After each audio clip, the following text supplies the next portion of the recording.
Olá, muito boa tarde, quase boa noite. Meu nome é Fábio, apresentador da série Apometria, estudo de casos, e da série Apometria, porque sim, Apometria, por que não?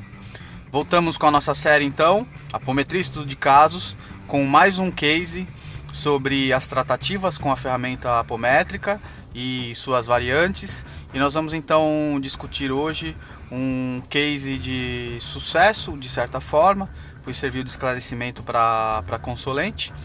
E esse caso se chama Meu Passado Me Condena.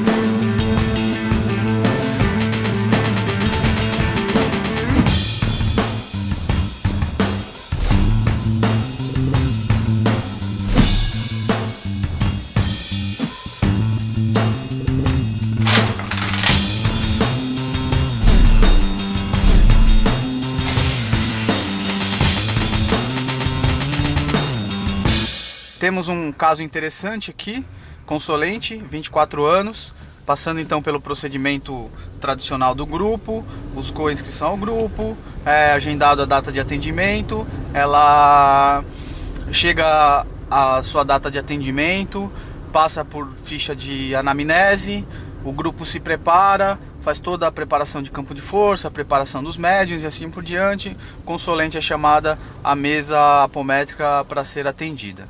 Me lembro de estar dirigindo essa mesa nessa noite de trabalho, uma formação com 4 médiuns ao grupo, e logo, como sempre, a gente lê a ficha de anamnese da consulente. Era uma consulente conhecida porque ela tinha um ciclo repetitivo de algumas idas e vindas na busca da ferramenta apométrica. Nós tínhamos já um histórico da consulente com uma mediunidade acentuada, que na verdade era uma antiga trabalhadora que não deu continuidade nos trabalhos e possuía, sabíamos já também do histórico dessa mediunidade extremamente acentuada da consulente. Consulente num quadro extremamente desequilibrado no sentido emocional afetivo, faz a sua declaração, né? Muito adoecida, crise de enxaquecas, o estado melancólico, depressivo e alguns detalhes. O que chamou mais atenção no atendimento foi a narrativa da consulente, dizendo que estava num relacionamento, que tinha terminado um relacionamento antigo de longa data, e nesse novo relacionamento havia um ciclo de indas e vindas entre reatar, romper com a relação, reatar, romper com a relação, e que esse ciclo não se resolvia, e por isso justificava-se também o quadro emocional da consulente. E a narrativa mais interessante dentro de tudo isso é que a consulente trouxe a seguinte questão, que havia passado por um processo de regressão, enfim, eu não me recordo agora qual foi o instrumental e a ferramenta, e se foi em clínica, enfim. Mas o que ela trouxe, que havia feito um processo de regressão e que nesse processo ela tinha detectado que essa relação atual era o grande amor da vida dela, pois ela tinha vivido já longos processos, longa data, numa relação intensa de amor com essa pessoa, e que tudo isso que estava acontecendo tinha a ver, principalmente essa intensidade da relação, essa dificuldade de acertos e não acertos, tinha uma correlação com o passado intenso afetivo que os dois tinham desenvolvido em vida passada. Enfim, eu adoro quando o consulente chega ao grupo se autodiagnosticando, trazendo já um quadro prévio, enfim, da sua condição física, emocional, espiritual, energética e assim por diante. Eu costumo dizer que a tratativa energética, espiritual, ela é tão similar quanto um tratamento físico, onde você precisa ir num médico, num especialista, fazer todos os respectivos exames para que você possa saber ou não se você está com uma doença, com qual grau de doença você está, quão adoecido você está. Então, para cada tipo de patologia, para cada área específica do ser humano, há sim uma especialidade, para isso que se estuda, para isso que um psicólogo estuda, um psicanalista estuda, um terapeuta estuda e um médico estuda, enfim. E também no campo da espiritualidade a necessidade de estudo e aprofundamento para se conhecer a fisiologia espiritual do indivíduo e assim por diante. Aberta a frequência da consolente, feito o tratamento básico de praxe, alinhado os chakras, chakras, centro de forças, limpadas nadis, meridianos, ajuste de corpos foram feitos, alguns níveis foram desdobrados na abertura da frequência da consolente, trazendo alguns desajustes que foram feitos também em todo o processo, algumas ressonâncias próximas à consolente que estavam mais relacionadas ao seu contexto emocional, então havia uma sintonia vibratória com esta faixa da astralidade, mas que não havia uma correlação direta com a cobrança de ordem espiritual ou coisas do gênero. Pois bem, para resumo da história, a consolente ela foi orientada, foi reequilibrada na medida do possível e encaminhada, orientada para que buscasse um tratamento de ordem psicológica, terapêutica, para cuidar do emocional. Há uma premissa no nosso grupo, há uma triangulação muito bem feita com outras frentes de trabalho, já abrindo um parênteses, colocando aqui que a apometria não é ferramenta absoluta, existem vários fatores que influenciam sim na melhora do indivíduo, o seu querer melhorar, a sua busca por, mas também as ferramentas que se aplicam às determinadas patologias, ao estado de debilitação debilidade, né, que o indivíduo vai se apresentar e os sintomas que ele vai estar trazendo de acordo com a sua característica energética, emocional, seu grau de entendimento de cada situação. Então nós temos um cuidado e temos feito essa experienciação que tem dado muito certo. Alguns profissionais trabalham em conjunto com a gente no grupo, onde algumas pessoas são encaminhadas do quadro terapêutico para um processo de tratativa energética, espiritual. Algumas pessoas são encaminhadas num processo de tratamento espiritual, por exemplo, como a apometria, encaminhado para um psicanalista para que ele faça um acompanhamento da ordem emocional. E outras ferramentas paralelas, como ferramentas que trabalham com o campo bioenergético do indivíduo, como um reiki, até ferramentas como uma massoterapia e assim por diante, para que o indivíduo consiga ser trabalhado em diversas faixas vibratórias, em diversos campos energéticos. Também alguns outros agrupamentos com outras ferramentas mais ou menos ostensivas, mas que atuam em faixas a qual a apometria nem sempre consegue dar conta ou resolver a questão do indivíduo. Mesmo porque essas ferramentas não resolvem nada para o próximo. Elas servem de reequilíbrio para que o indivíduo aprenda, se reequilibre e se direcione para conduzir a sua caminhada. Nós somos uma muleta inicial, mas a posteriori o indivíduo ele é colocado, pelo menos frente ao nosso grupo, de frente com seus problemas, para que ele possa vir caminhando e assim por diante. Pois bem, no contexto apométrico, nós encerramos o atendimento neste ponto e nesse aspecto. E é muito interessante agora fazer uma leitura de ordem emocional da consolente, com todo respeito ao seu quadro emocional. Nós tínhamos, existe um grupo muito restrito dentro do nosso grupo, onde há uma supervisão, uma troca de experiências entre as áreas, para que a gente entenda os mecanismos, aonde que eles se entrelaçam e até onde tal ferramenta atuou, funcionou, qual a metodologia, qual o mecanismo, no quadro emocional, no quadro espiritual, energético, bioenergético, físico e assim por diante. Pois bem, nós então sentamos com a consolente, que já trazia um histórico, nós tínhamos acesso a parte da sua ficha terapêutica, haja visto que eu também tenho formação terapêutica clínica, psicanalítica e entre outras formações, e tenho como dirigente do grupo, tenho o trânsito e o acesso a algumas fichas dentro desta troca que nós fazemos com o profissional que está conduzindo o seu processo terapêutico e assim por diante. Então nós juntamos uma mini bancada de discussão do caso da consulente, haja visto também que era uma consulente trabalhadora, e nós tínhamos então esse acesso para fazer uma análise mais precisa do seu caso presente.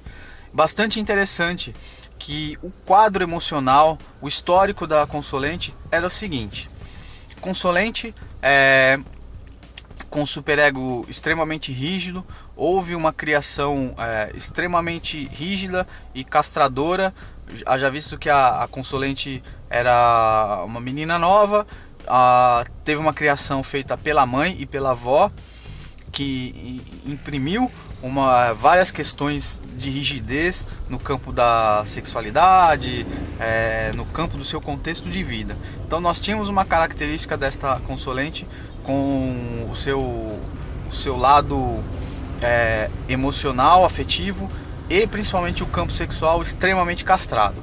Guardem essas informações para que vocês entendam o mecanismo todo e até onde nós queremos chegar com o aprendizado de hoje.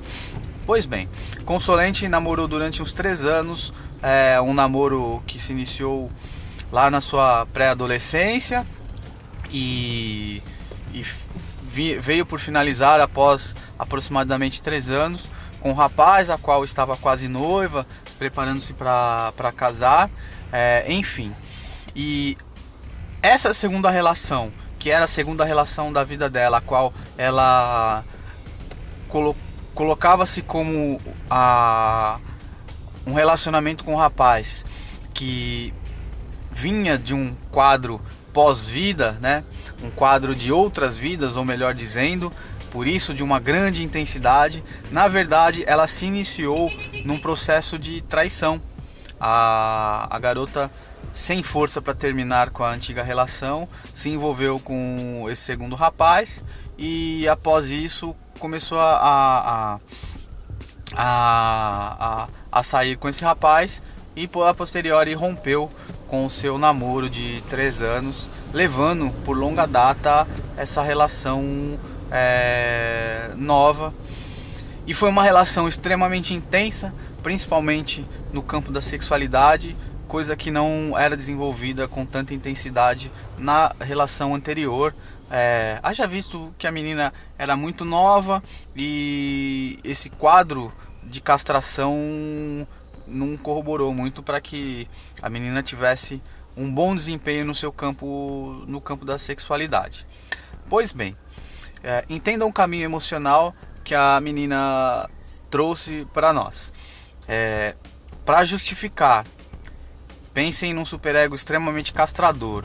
Para justificar a sua castração, para justificar o rompimento, todo o processo desencadeado da sua separação, precisou-se criar na mente, fantasiar, inclusive como um mecanismo de defesa, essa história, esse enredo quase que de contos de fadas, com uma pessoa que teria encontrado a sua alma gêmea na sua trajetória de vida e que justificaria toda essa intensidade a qual ela estava vivendo agora, inclusive tendo todo esse lado conturbado da sua relação.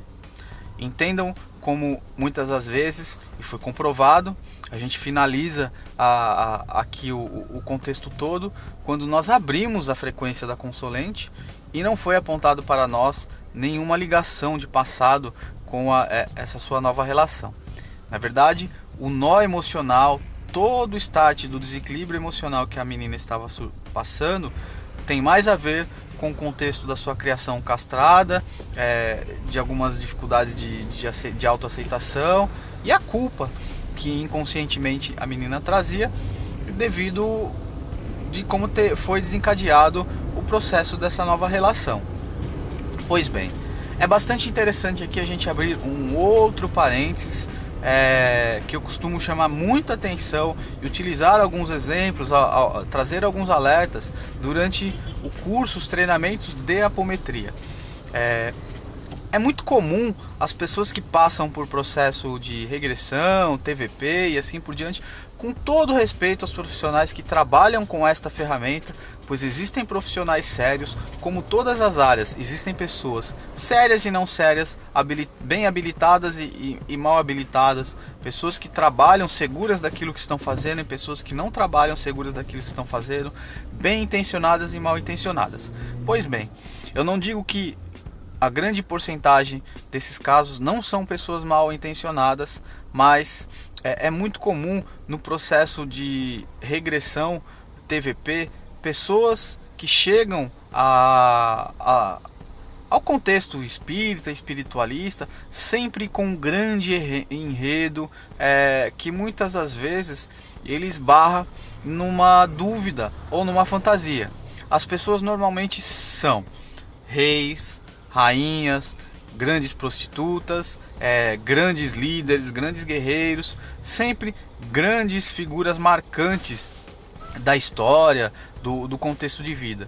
Observem a volta no processo de TVP, e eu não estou criticando a terapia de vidas passadas, e sim uma observação de que não há um quadro de pessoas que foram pessoas normais na sua vida, uma dona de casa, um marceneiro, um carpinteiro, um vendedor, e assim por diante. Costuma-se ouvir histórias de que pessoas sempre foram grandes celebridades, tiveram grandes situações envolvendo a sua vida. Tá? Isso não é um quadro geral, tá? Não há uma crítica direta à TVP, mas há sim uma observância de como a técnica é aplicada e de que como muitas das vezes muitas situações podem não discorrer a verdade a qual o indivíduo acaba trazendo para sua consciência. Pois bem, é muito interessante essa observação, o caso de hoje, para que a gente possa entender que existem mecanismos patológicos que fazem parte da linha de tratamento espiritual, existem mecanismos patológicos que não fazem parte, não cabem ao mecanismo de tratativa espiritual, tá? Então é importante, o case de hoje, nós temos a intenção então de trazer justamente essa percepção, e é uma percepção que é vivenciada em nosso grupo. Até quando nós devemos atuar, qual é o momento de encaminhar o indivíduo para um tratamento de ordem psicológica, e assim por diante. E muitas das vezes o consulente sai de um consultório de psicologia, de uma tratativa dessa ordem, e chega ao grupo porque necessita sim de um reequilíbrio energético e espiritual. Fica muito claro aqui neste caso o quanto o grande e o maior desequilíbrio da garota tinha mais a ver com um contexto de ordem emocional do que um contexto praticamente espiritual. Esse é o grande cuidado, a grande lição de hoje, para que a gente possa ter esse termômetro, essa sensibilidade e principalmente buscar a especialização. Por mais que se opte em trabalhar com apometria, com hipnose, com coaching, PNL, psicanálise, psicologia, é importante que o indivíduo estude, que o indivíduo se instrumentalize de ferramentas. Muitas das vezes não é o objetivo do indivíduo, do terapeuta, da equipe espiritual física que forma o agrupamento, que intercambia com a espiritualidade, não é o objetivo conhecer e trabalhar com outras ferramentas, mas ter uma noção de algumas terminologias, de até onde a ferramenta vai, até onde ela não pode ir, é muito importante para que o grupo também consiga se instrumentalizar e dizer: até aqui nós conseguimos resolver, daqui para frente não cabe a nós não conseguimos, nós devemos encaminhar para o novo profissional e assim por diante. O grande objetivo Eu costumo dizer que não importa se o indivíduo ele caminhou pela cromoterapia, pela apometria, pela hipnose, pela PNL, pelo coach, pela psicanálise ou pela psicologia ou tantas outras ferramentas que nos cercam. O que importa é o resultado final. Estatisticamente, para efeito de estudo, é muito importante sim nós conhecermos qual ferramenta está atuando, até que ponto sim, até que ponto não. Mas para o contexto do bem-estar e da evolução do indivíduo, pouco importa para as nossas estatísticas. O que importa é a ponta final, estar bem, estar em busca conscientemente do seu aprimoramento. Nós agradecemos a oportunidade. Acessem www.integra7.com.br, assistam os nossos vídeos no YouTube, acessem nossa fanpage e um forte abraço a todos. Até a próxima.